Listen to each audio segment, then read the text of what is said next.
Hello, everybody, this is Purge, bringing you guys a replay commentary talking about Abaddon 5-position support.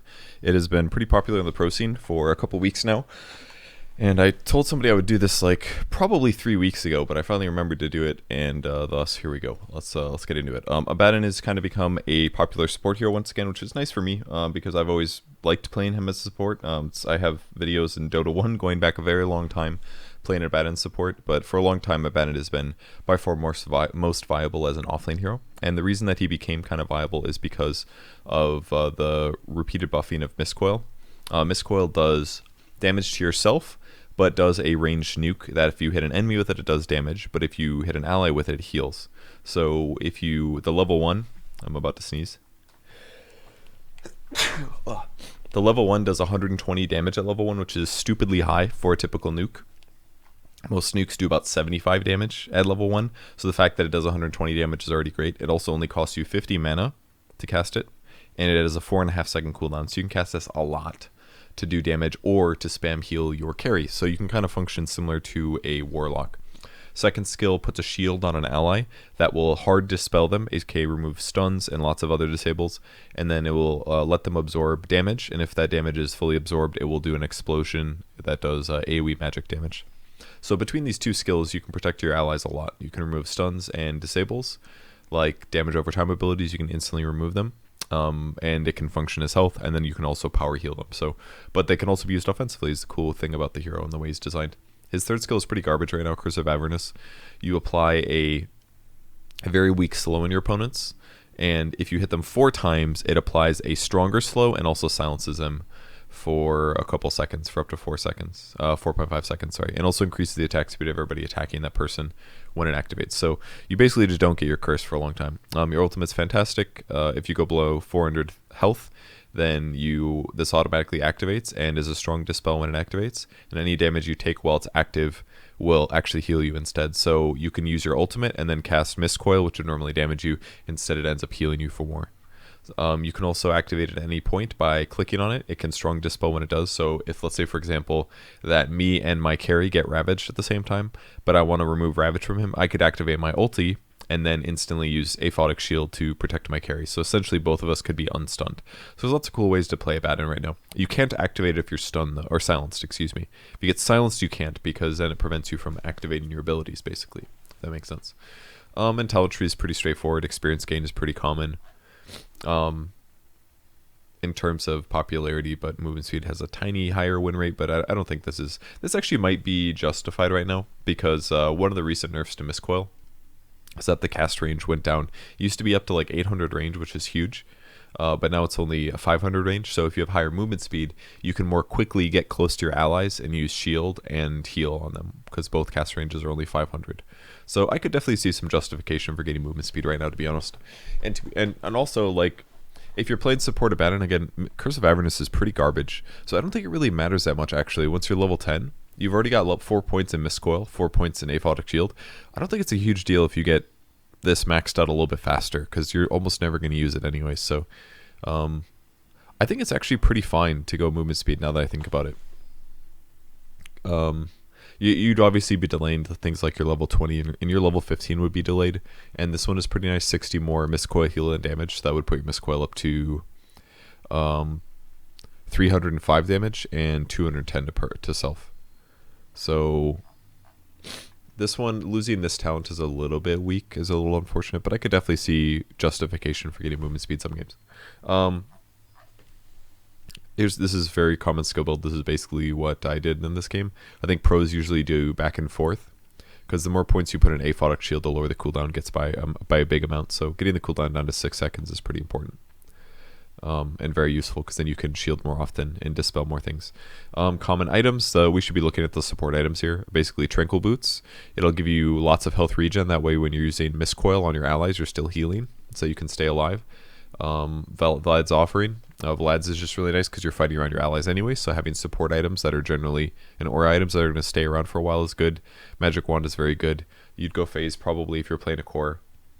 And other than that, Quelling Blade, very common too, because if you're playing support, you're going to need to cut down trees sometime, or cut down wards on high ground sometime, so Quelling is really nice. And Soul Ring is also very good to give you more mana. I don't really care about the matchups that much here. You're apparently bad against OD, which kind of makes sense because if your ulti pops, he could just banish you, and that would prevent you from healing or running away while you're invulnerable. And Viper, if I had to guess, I would say that if you're broken, your ulti might not auto proc or something like that, but I'm not sure. Not really sure why that's necessarily a good matchup. Other important things I think to know about the hero is that your strength gain is really good, your agility gain is kind of bad, your int gain is okay, but most importantly, your movement speed is stupidly high. 325 is really fast, so you're basically running around at the same speed as some slow heroes as if you have boots. So that's one of the best things about the hero. Your base armor is weak, but your base damage is good. So your damage is good, your movement speed is really high, and you can abuse Mistcoil to do lots of damage. Current win rate pretty high in pubs. 52% divine is very good. He's much higher win rate at lower MMRs though. And me, I've got a really high win rate on him, 63% for 33 games. So definitely a pretty big Abaddon fan. Okay, let's close this and jump into the game. Thanks to Dotabuff for the sponsorship, of course. Okay, let's jump into the game. Got an Abaddon here.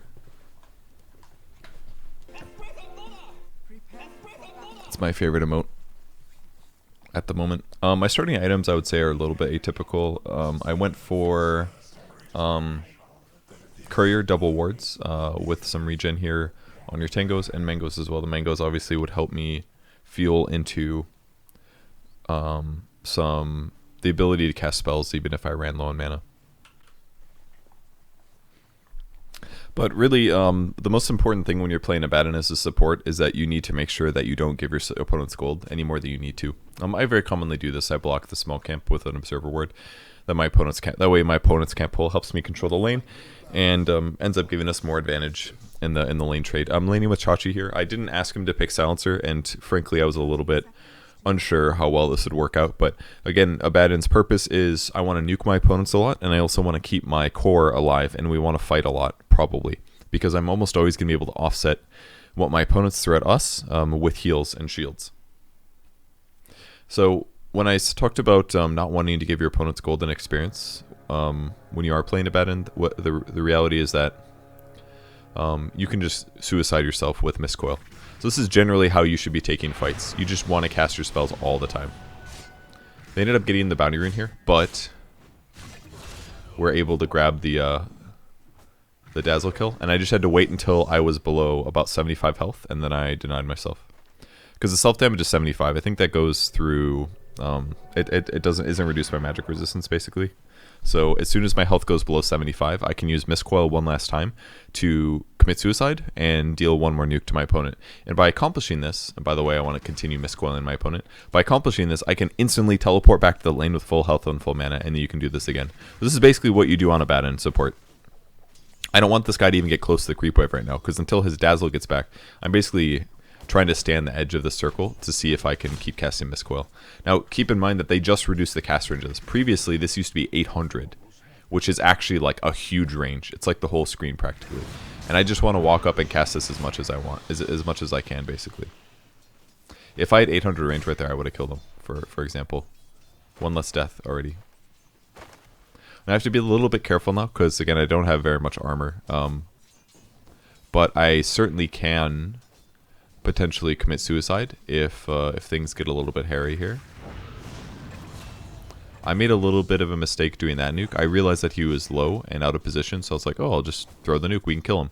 But then I didn't think about the fact that if I used my nuke there, then I wouldn't be able to deny. So that was an inexperienced Abaddon mistake that I just made. I shouldn't have traded out. What it should have been is a trade out without me also dying. Would have been the way to do it. I told Chachi to just max out Arcane Curse and Glaives, because that's going to be the highest way it increases damage. The third skill on Silencer doesn't actually increase the damage by a huge amount right now, so I thought it'd be better for me just to go for, or for him just to go for all damage skills. And we pushed the lane a little bit too much here, so as a result, we're going to be sitting back. Maybe use that Tango a little bit early, but again, same purpose. Just want to be casting spells constantly. Getting hit by the boulder twice was maybe not good, but again, we're just here to do damage. This is a new set that just came out in the Collector's Cache, by the way. I love how the scythe flashes. It's pretty cool.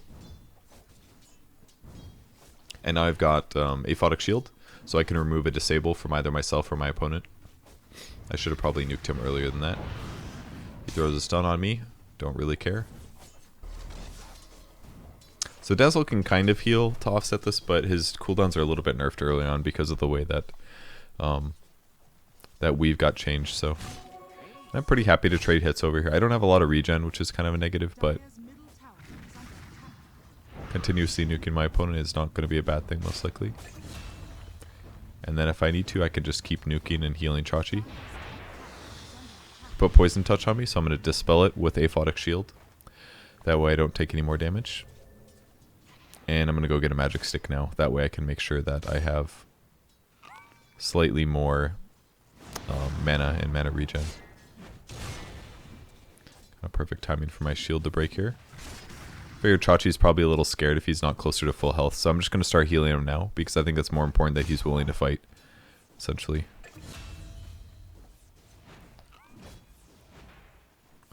In the meantime, we will stand around and keep contesting the wave. It kind of sucks for... I think Wraith King's definitely sitting too far back. They definitely underplayed their strength here, I think, in this lane, but I could understand why they might be a little bit confused considering how aggressive I'm being. But that's kind of how you have to play the hero. Also, when people play 5 Abaddons, they generally don't have as many items as I do. That's something to keep in mind. Pro matches are...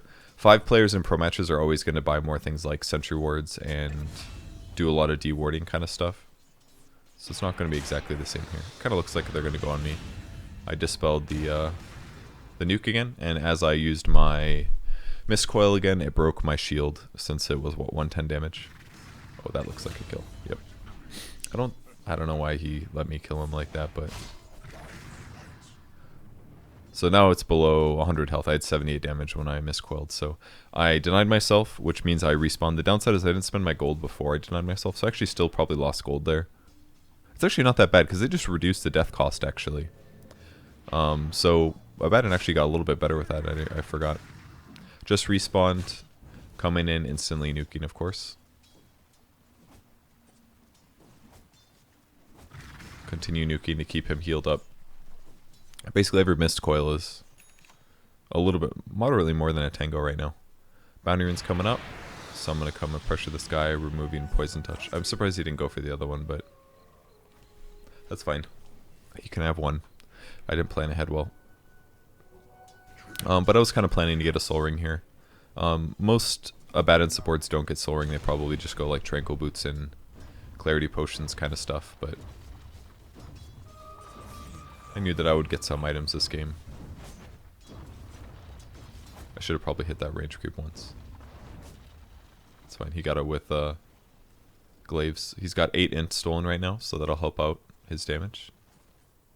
And now I'm just going to kind of look around to see if I can find enemy heroes, see if they're doing any pulling or anything like that. This camp's empty, but it looks like he probably just unblocked it. Actually just saw the Dazzle. I don't necessarily want to miscoil right now, because my health is starting to become much less than his.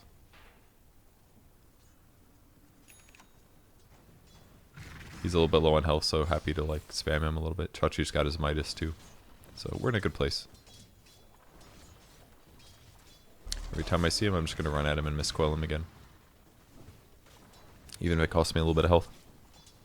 The mana cost is just so low that it really isn't that big of a deal. At this point, I'd really like to have Tranquil Boots, though, because it would completely offset my need for any health regen. That would be kind of nice. Aphotic Shield level 2 now. I should probably do a side pull, most likely. Like, either way, Chachi's got super free farm. He's got 32 last hits versus the 10 of the Wraith King, so... Just by, like, winning the laning stage a little bit, we've basically limited their ability to teamfight. So now they just don't even feel comfortable pressuring. So because they didn't have a creep wave, we came to dive. We'll put a shield on him. Probably should have nuked the Dazzle there.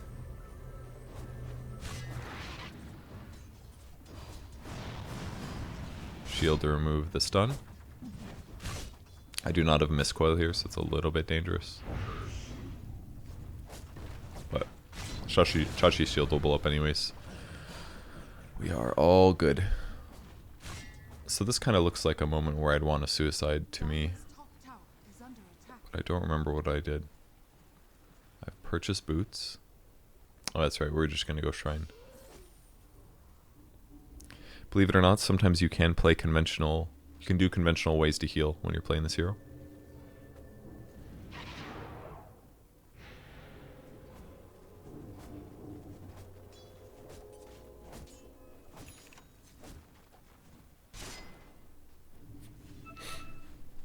And then back to lane to cast Mist Coil.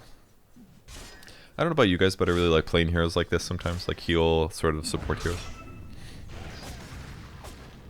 Disables make this a little bit easier for sure.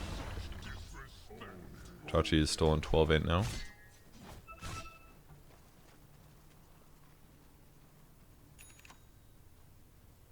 If you'd pick some like tanky hero, I don't know if this would have worked as well, because pretty typically you want to pair an Abaddon with a hero like some hard carry.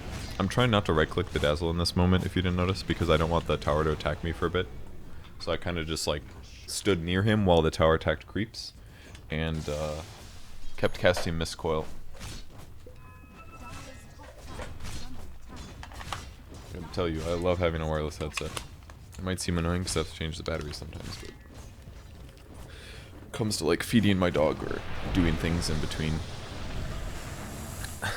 He trapped himself into the wards. I forgot about this. It's pretty funny. I did give him a nuke there, but I ended up dying for it myself. Probably tried a little bit too hard to keep him alive. That's okay. Chachi steals another bit of it. As long as they get the tower. Okay, looks like we did get the tower. They also rotated like all their heroes to come defend against that one. And the Wraith King there literally just has an Orb of Venom. So let's take a look at net worths. Wraith King way down there. Chachi is by far in the top. So we're in a good place. Gonna put some wards down while I'm here. Prepping for Soul Ring 2. Their ward spotted me placing that, so that one will get dewarded probably. I'm just gonna heal this dude, keep him in the lane. He doesn't have any passive regen himself, so wanna keep him farming. We've got boundary runes in 15 seconds. This is a little bit weak. And here comes a deward, maybe.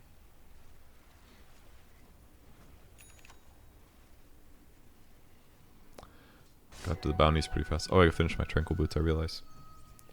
Dude, I'm so fast. 414. And I'm getting 20 health per second. So good. Bringing my tome out. The spooky skeletons.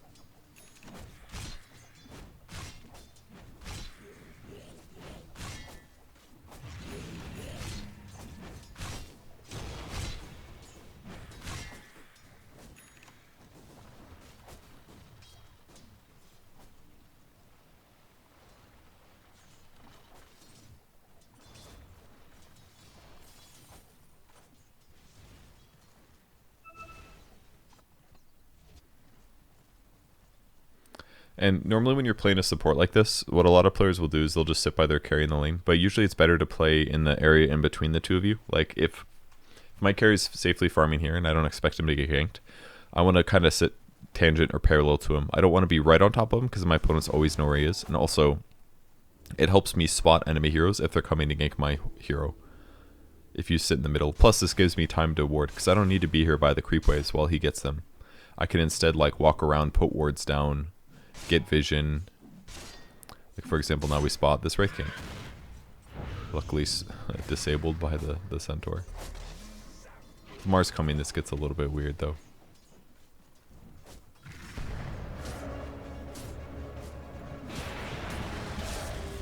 Tried to go. I used my ulti there to dispel myself. That way I could dispel or remove the stun from Chachi as well. Chachi decided to just fight this one. Another shield here. Ooh, I used it. His wand saved him. Almost went well.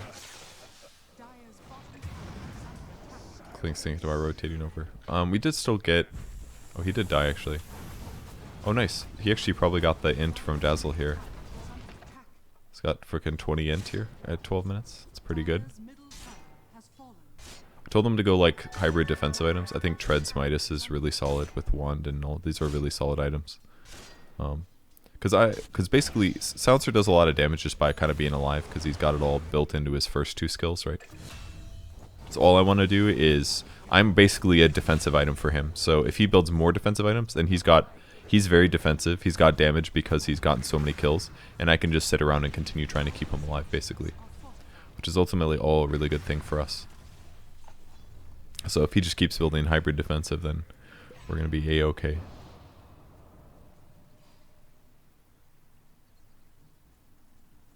Put wards down. Dead heroes, that usually means a good time to go put wards down.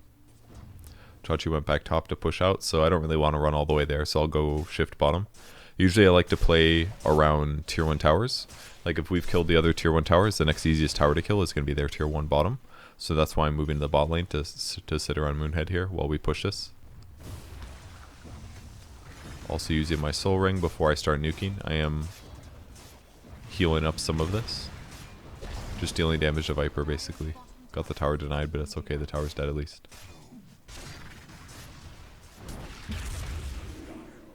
This is looking a little bit bad.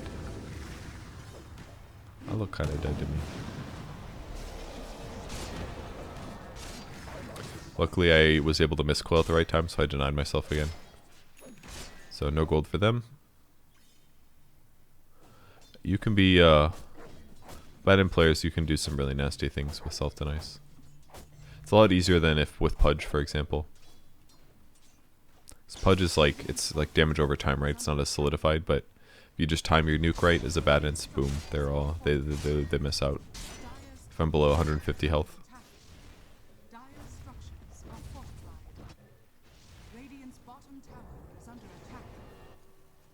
I was yelling at Clinks to run south here because I knew I could save him.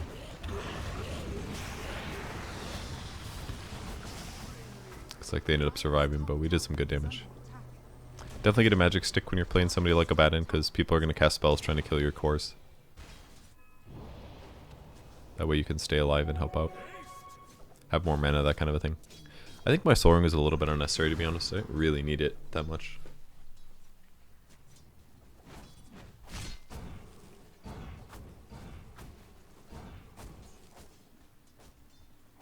Kind of wanted to break his clarity potion.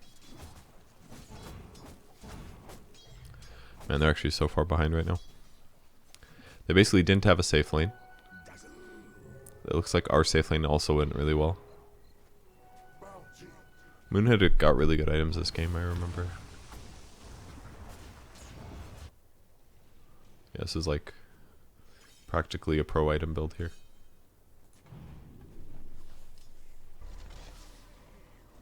Actually, I have sentries all over. I probably should have bought more sense. Same kind of thing. Run around, wait to help out allies, nuke enemies sometimes. Well, just that alone was actually already a lot of damage.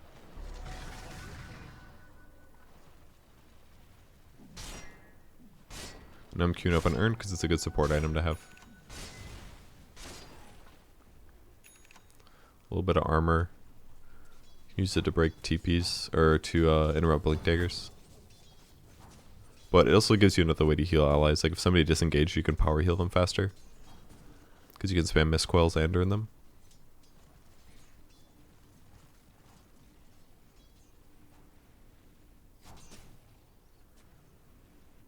Nobody really needs the regen right now. So I'll just shield myself first.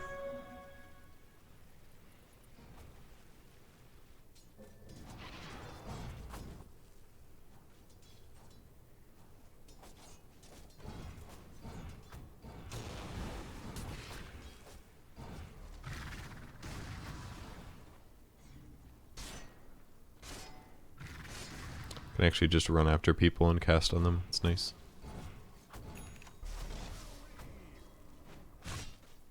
Only lost 100 mana there, but didn't really feel like it. I ran the wrong way here. I'm not able to cover him. My nuke was late. Because I was to the right, I couldn't cut left, because it would have been dangerous. So I would have had to run into the enemy team to run the quicker way. This kind of became a crappy fight, unfortunately.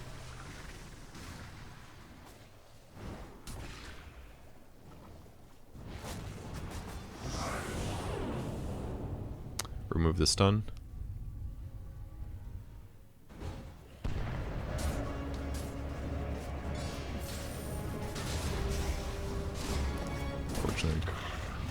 guy's a bad Mars player. I don't think he knows how to play his hero.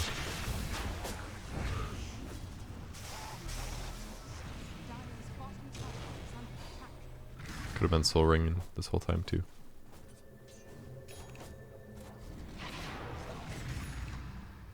Like, Abaddon is kind of a fun support here in the sense that your goal is basically to watch how the team fight goes and then just react accordingly.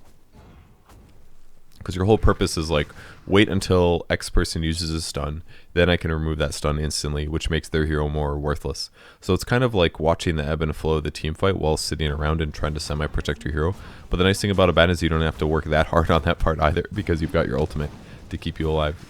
So my whole goal is like watch my allies' HP, occasionally nuke my opponents, and just don't do anything really stupid, and everything's going to be fine. That's basically how it works.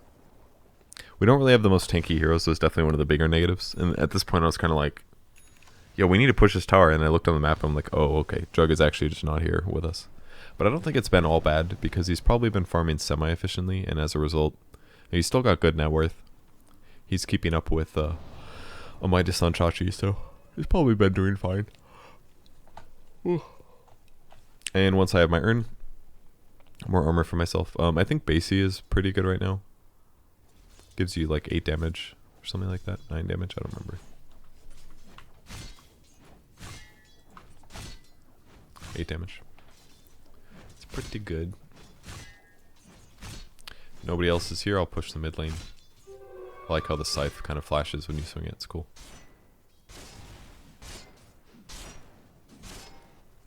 But this is kind of overkill on small items to have wand and soul ring and urn. I think I could have gotten away not getting the soul ring. I think the soul ring was a little bit unnecessary. But in the past when I used to do this build, I'd go soul ring and tranquils and just constantly spam on allies. At this point I was trying to decide where I needed to go in the team fight, and kind of felt like the Dazzle would be the better choice. Looks like he actually TP'd away, I now realize. And here I am again, trying to protect a super squishy support hero essentially. I shielded him a little bit late, and as a result he got scared.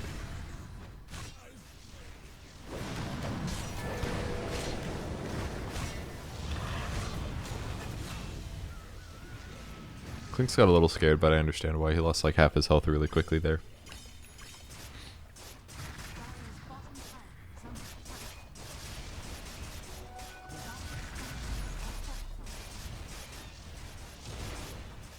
I should have re-shielded the clicks as well, because I could have done damage explosion. Backpack the raindrop before it gets destroyed. That way I can still build my urn without having to spend more money. Dire's bottom tower has fallen.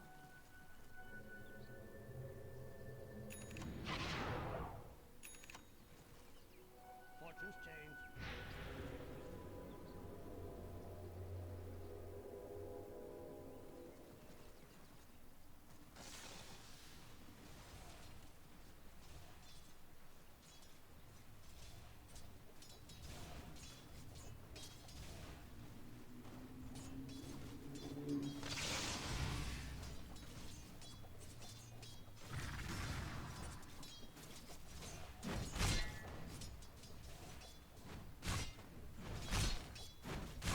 Finally got my passive here.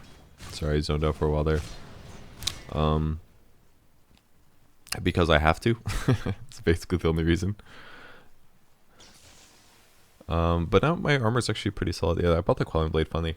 I really didn't do a very good job de-warding stuff. I don't think have I even bought a sentry this game? I don't think so. But I have been buying observer wards, I think. I think actually Jared has been buying them too, though, is the problem. It's supposed to just be me, basically. I would definitely prefer a Shadow Shaman get items over an Abaddon, but I will be able to use my items well. I don't really want to ward the top spot.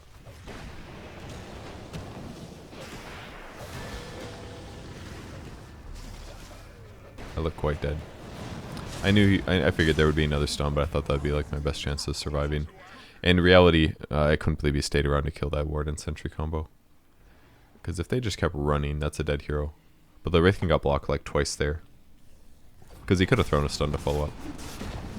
Oh, that was weird.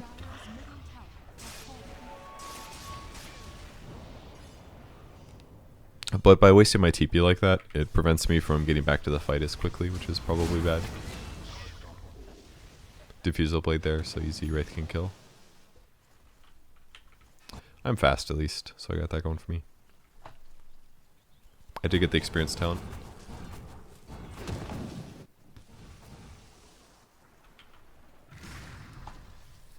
Now back to doing what I do best, which is casting Mist Coil. I think their ward was here or something. Must have died or something. Kind of stupid to be going for D wards without having your quelling available though. That part's kind of silly, but I'm gonna put a shield on him early, just give him a little bit more HP basically. And same thing, just sitting back watching the team. Kind of want to put a ward down.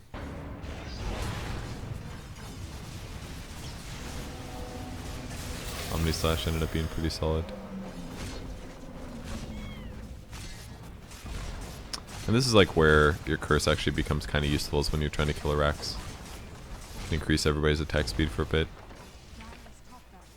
But the game was kind of already really out of hand at this point.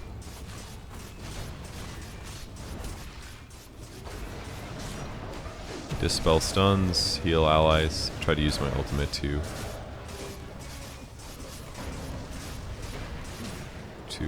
help keep allies alive, but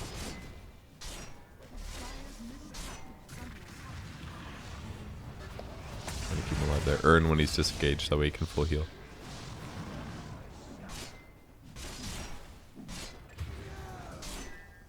If I had better cast range, I could have saved him for sure. Now this got kind of dangerous because I don't really have good personal survivability, so I need to abuse trees a lot to prevent his stun from hitting me.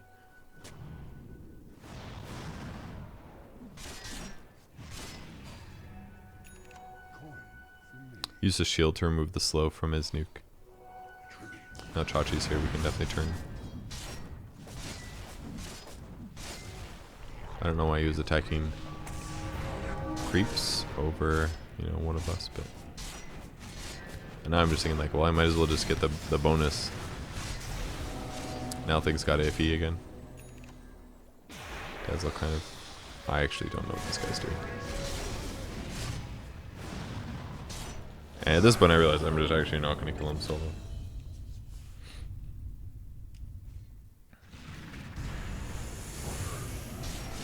Dazzle's doing a really nice job here. His cast range actually really fucked me. I think an Aether Lens is also really doable as an item for support Abaddon, just so it's easier to cast spells that'll actually catch your allies. Because like I wouldn't have lost the Clinks in the mid lane if I had more cast range, for example. I could have just miscoiled them right away.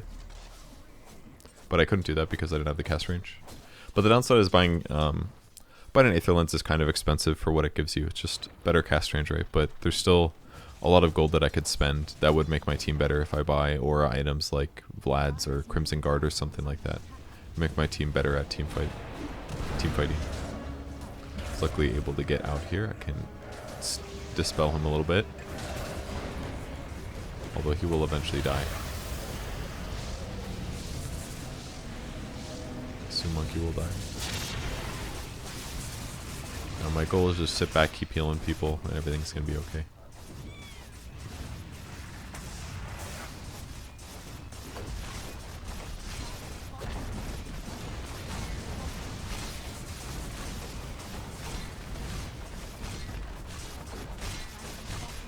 So if you guys ever want to play Abaddon support, I think it's definitely worth trying out. It's pretty abusive. You just have to read the team fights a little bit. You just have to kind of know what disables your opponents have. You have to be good at kind of keeping track of everything that's happening in a little team fight, whether it's just your carries being initiated on, or knowing like, oh, Wraith King has a stun, I want to remove that, or Monkey King has a stun, I want to remove that stun too.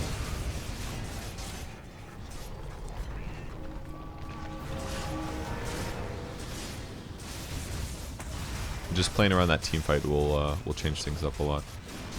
I used my shield a little bit too early there.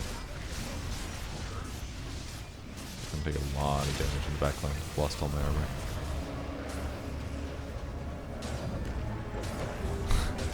I just killed himself basically. That's pretty funny. Run away! I wanted to cut that tree.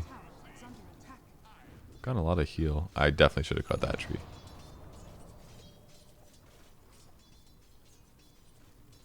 I definitely should have cut that tree too. Got none of these trees. Alright, so we may have died in their base. But believe it or not, it looks like they're not going to win this game.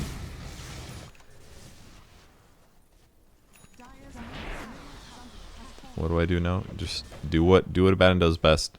Protect those that are important.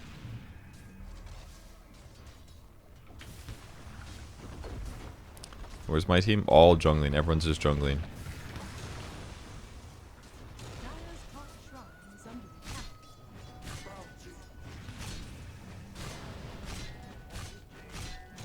I don't even have space for my Quelling Blade like all game. But the Vlad's is definitely nice. I genuinely don't know why my whole team is jungling. It is actually quite confusing.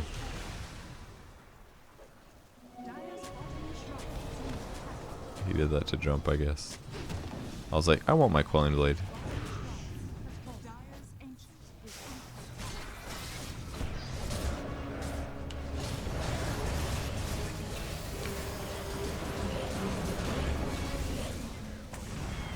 Gotta keep my Shadow Shaman alive. Cool, that's support Abaddon. It's pretty fun.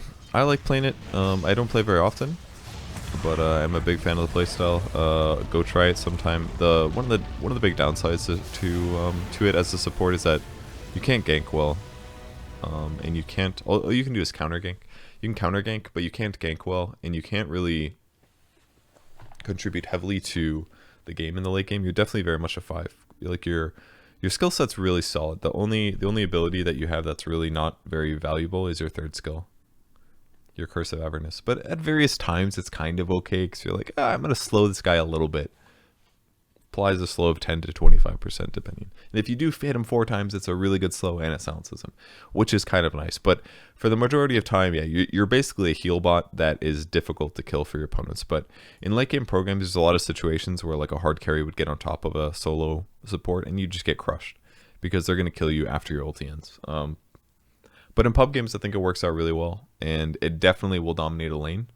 If your opponents don't know how to react like ours did, and you can push that into having a silencer have like a stupidly good game where he buys a hybrid of defensive items and damage items, and he just knows that if a fight starts, I'm going to be sitting there behind him, healing him for basically 500 health every 5 seconds, which is a lot. So yeah, it's a fun playstyle if you like keeping track of the team fight, so try it out in your pubs. Alright, thanks everybody for watching. I will see you later. Goodbye.